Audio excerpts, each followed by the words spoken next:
I'm Shane, 28M, and I've been married to Lucy, 27F, for 2 years. Our story began in college, where we met during a chaotic freshman orientation. I was the nervous kid who couldn't find his dorm, and Lucy was the confident sophomore volunteer who helped me navigate the campus. We became friends, bonding over our shared love for obscure indie bands and terrible B-movies. It wasn't until our senior year that we started dating. We were at a mutual friend's Halloween party, both dressed as characters from our favorite bad movie, Attack of the Killer Tomatoes. The coincidence made us laugh, and something just clicked. We've been inseparable ever since.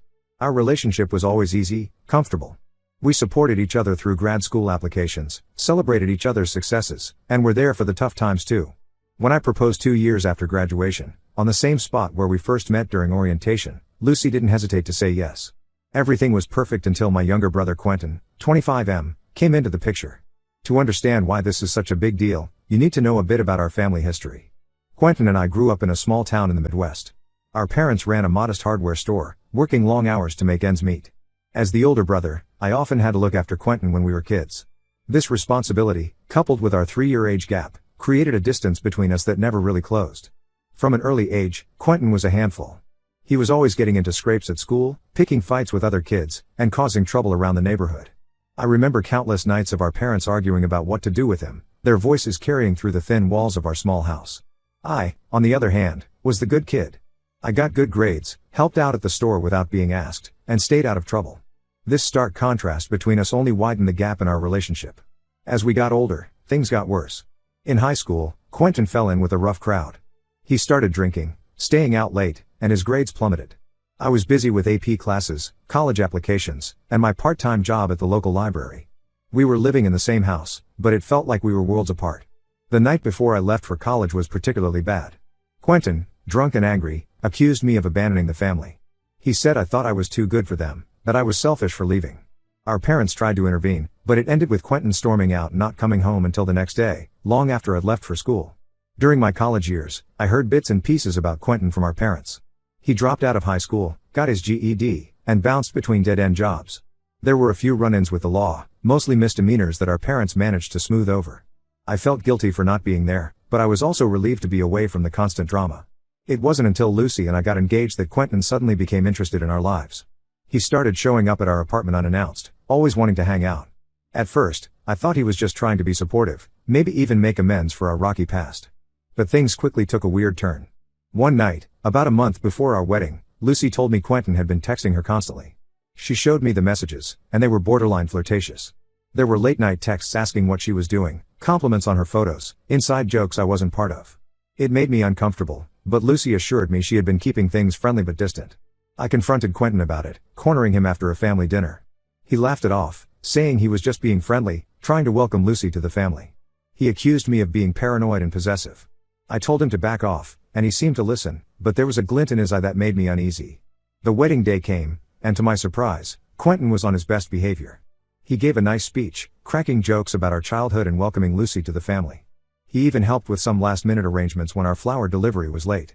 I started to think that maybe he had finally grown up and accepted our relationship. For the next 2 years, things were relatively peaceful. Quentin would show up to family events, be polite to Lucy, and we managed to coexist without any major incidents. I started to let my guard down, thinking we had finally moved past our issues. That all changed last week. Lucy and I were having dinner at my parents' house, a monthly tradition we'd started to stay connected. Quentin was there too, and he had clearly had too much to drink before arriving. As the night went on, he got louder and more obnoxious. It started with small comments, little digs at me that could be brushed off as drunk and rambling. But then he started talking about college, about how he always had a thing for Lucy back then. He mentioned specific events, parties where he claimed he and Lucy had moments. I knew these were lies. Lucy and I had been together all through college, and she had barely known Quentin existed. Lucy looked uncomfortable, shifting in her seat and trying to change the subject. My parents seemed oblivious, laughing off Quentin's comments as harmless reminiscing. But I was furious. I could see the game he was playing, trying to create doubt, to drive a wedge between Lucy and me. I pulled Quentin aside, practically dragging him into the kitchen. I told him to knock it off, that his behavior was inappropriate and hurtful. Instead of apologizing, he got angry. He said I always got everything I wanted, the grades, the girl, the success, and it wasn't fair. He accused me of never giving him a chance, of always seeing him as the screw-up little brother. Before I could respond, he stormed out of the house, leaving everyone in shock. The next day, I got a call from my mom. Her voice was shaky, and I could tell she had been crying. She told me Quentin had posted on social media that he and Lucy had been secretly seeing each other for months. He claimed they were in love and that Lucy was going to leave me for him. I was stunned. I knew it wasn't true, but the fact that Quentin would go this far was unbelievable. When I told Lucy, she was devastated. She wanted to confront Quentin immediately, to set the record straight. But I had a different idea. I decided to play along with Quentin's delusion. I texted him, pretending to be heartbroken and asking for details about their affair. He took the bait and started spinning an elaborate story about secret meetings and hidden feelings. He claimed they had been meeting at a cafe across town, that they had kissed after my birthday party last year, that Lucy had been unhappy in our marriage for a long time. I let this go on for a few days, gathering more and more ridiculous claims from Quentin. With each message, his lies got more outlandish. He said they had a secret language, that they had matching tattoos hidden where no one could see. He even claimed that Lucy had been planning to leave me on our upcoming anniversary trip. Then, I compiled all the messages and posted them on social media, along with a long explanation of what really happened. I exposed Quentin's lies, showing screenshots of his contradictory statements and timeline inconsistencies. I made it clear that Lucy had never been unfaithful, that this was all a product of Quentin's jealousy and instability. The fallout was immediate. Quentin deleted his social media accounts and hasn't spoken to anyone in the family since. My parents are torn between anger at Quentin and disappointment in me for publicly humiliating him. They keep saying we should have handled this privately, as a family. Lucy is relieved that the truth is out, but she's worried about the long-term effects on our family. She comes from a close-knit background and values family harmony highly. This public spectacle is far from what she's used to. Some of our friends think I went too far, that I should have taken the high road and not engaged with Quentin's lies. Others say Quentin had it coming, that his behavior was inexcusable and needed to be called out. I don't regret exposing Quentin's lies, but I'm starting to wonder if I should have handled it differently. The family is divided, and I can already imagine how awkward holiday gatherings are going to be for a long time. My mom keeps calling, crying about how her boys are fighting and how she just wants peace in the family. Was I wrong to publicly expose my brother's lies? Should I have confronted him privately instead?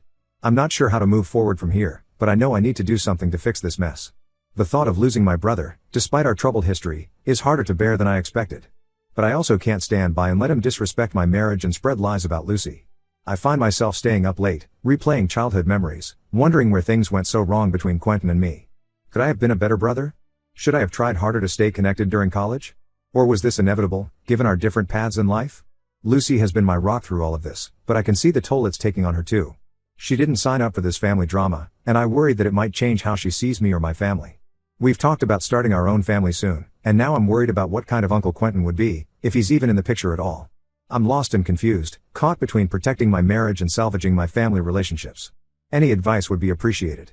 Update 1. It's been a month since I exposed Quentin's lies, and things have only gotten more complicated. I thought the truth would settle everything, but it seems to have stirred up even more drama in our family. A week after my post, Quentin finally broke his silence. He sent a group text to our family, claiming that his social media account had been hacked and that he never made those posts about Lucy. He said he had been going through a tough time and was embarrassed to tell anyone, which is why he disappeared for a while. Our parents, desperate to believe him, accepted this explanation without question. They called me and asked me to take down my post exposing Quentin, saying it was all a misunderstanding. I refused, knowing that Quentin was lying again. This led to a heated argument with my dad, who accused me of being unforgiving and holding grudges. He brought up incidents from our childhood, times when Quentin had messed up and I had refused to let it go. It made me wonder if I had always been too hard on Quentin, if I had contributed to this rift between us. Lucy and I decided to have a family meeting to clear the air once and for all. We invited our parents and Quentin to our house, determined to get to the bottom of this. The day of the meeting, I was a bundle of nerves. Lucy spent the morning stressed baking, filling our house with the smell of cookies and muffins that no one would probably eat. When everyone arrived, the tension was palpable. Our mom tried to play peacemaker, suggesting we all just forget about what happened and move on. She kept bringing up happy memories from our childhood, as if reminiscing about family vacations could erase the current situation. Dad stayed quiet, looking uncomfortable and out of place in our living room. Quentin put on an act of being confused and hurt by my accusations, playing the victim card expertly. I wasn't having any of it. I pulled out my phone and played a voicemail Quentin had left me the night of the dinner, where he drunkenly confessed his feelings for Lucy and threatened to take her away from me. The look on everyone's face was priceless. Mom gasped, Dad's face turned red with anger, and Quentin's act crumbled. He broke down, admitting that he had lied about everything. He confessed that he had always been jealous of me and wanted to hurt me by going after Lucy. As he spoke, years of resentment poured out. He talked about feeling overshadowed by me throughout our childhood, about the pressure of living up to the standard I had set.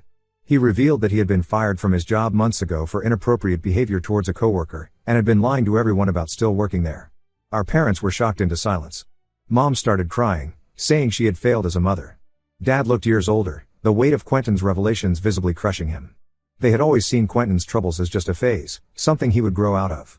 Now, faced with the extent of his issues, they seemed lost and overwhelmed. Lucy, who had been quiet until then, finally spoke up. Her voice was steady as she told Quentin in no uncertain terms that she had never and would never have feelings for him. She said his behavior was disgusting and that he needed professional help.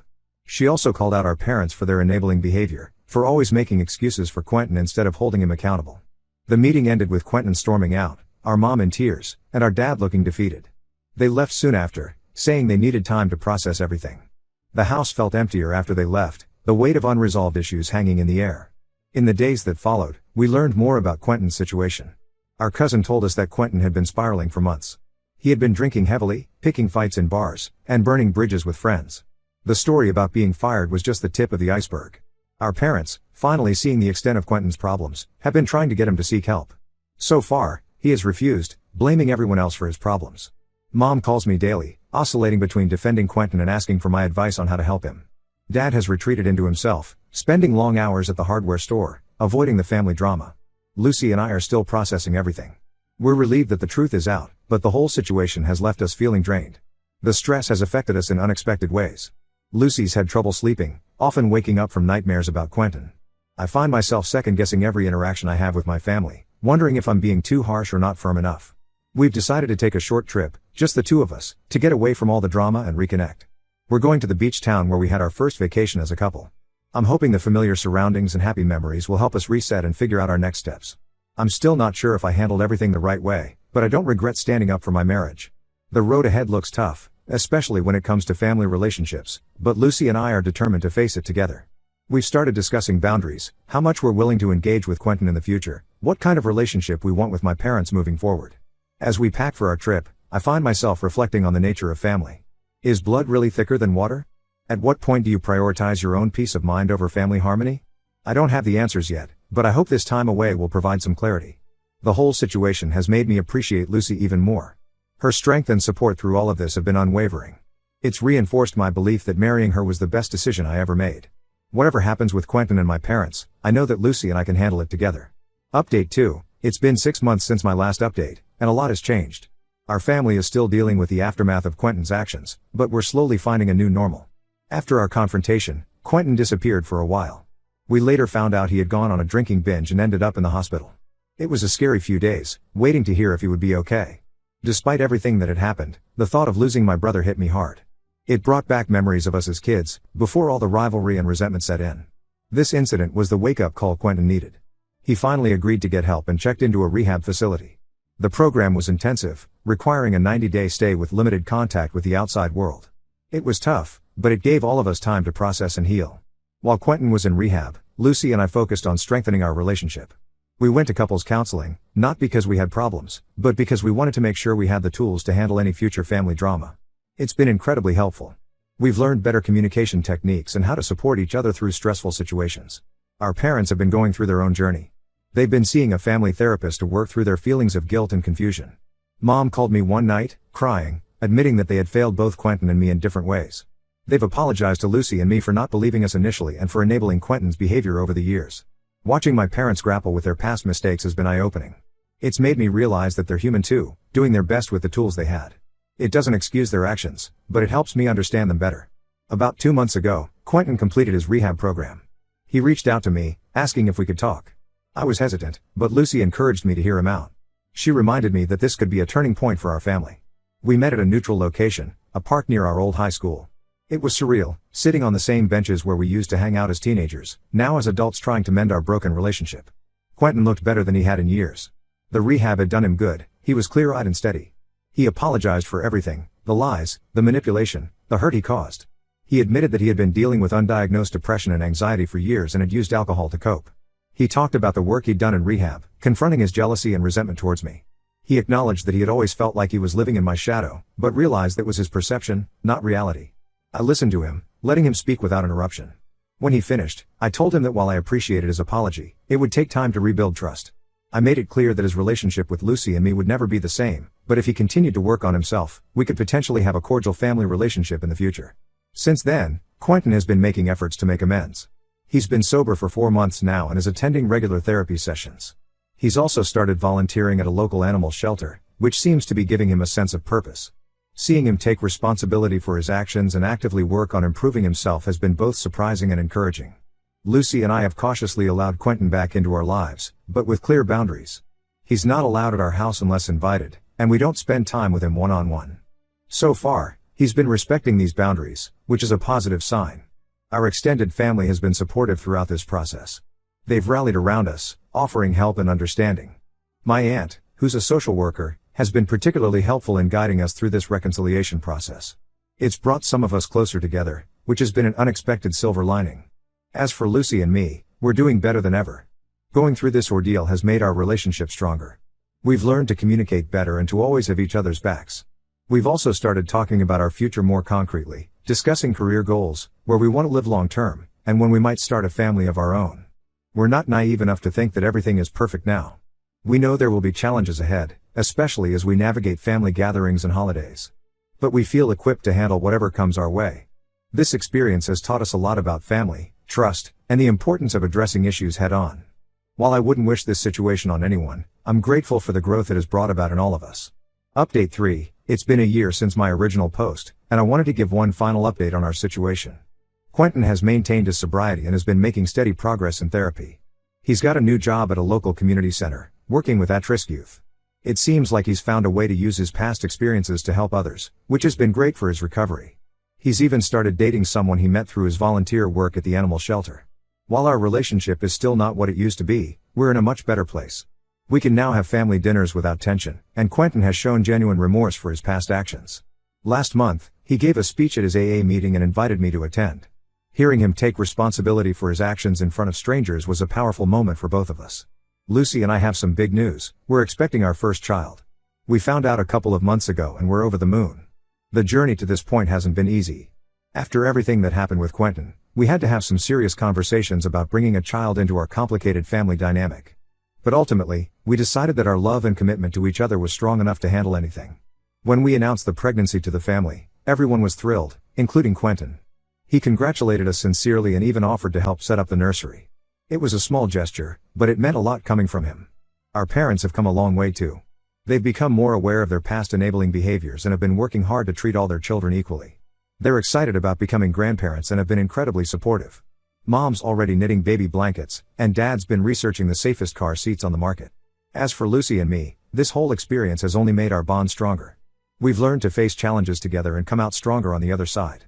We're looking forward to this new chapter in our lives as parents. We've been attending parenting classes together and have had many late-night discussions about how we want to raise our child, always circling back to the importance of open communication and unconditional love. Looking back, I still believe I did the right thing by exposing Quentin's lies, even if my methods were unconventional. It was the catalyst that led to all of us confronting long-standing issues and ultimately healing as a family. Of course, there are moments when I wonder what would have happened if I had handled things differently, but I try not to dwell on those thoughts. We're not perfect, and we still have our moments of disagreement, but we've learned to communicate better and address problems head-on. Just last week, we had a family dinner where Quentin made a comment that could have been interpreted as insensitive. Instead of letting it fester, we addressed it right there, calmly and openly. It was a small moment, but it showed how far we've all come. I'm proud of how far we've all come. Quentin's recovery, my parents' growth, Lucy's strength, and my own personal development, it's all been part of this journey. As we prepare for the arrival of our little one, I'm filled with hope for the future. Our family has been through a lot, but we've emerged stronger, wiser, and more united. It's been a long and sometimes difficult journey, but I wouldn't change it for anything. The nursery is almost ready, painted in soft yellows and greens. Sometimes I stand in there, imagining our child growing up, and I'm filled with a mix of excitement and nerves. I know there will be challenges ahead, parenthood, continuing to navigate our family dynamics, balancing our careers with our growing family. But after everything we've been through, I feel ready to face whatever comes our way. This will be my last update. As we close this chapter and begin a new one, I want to thank everyone who offered advice and support throughout this journey. Your words helped more than you know. Here's to new beginnings and the endless possibilities that lie ahead.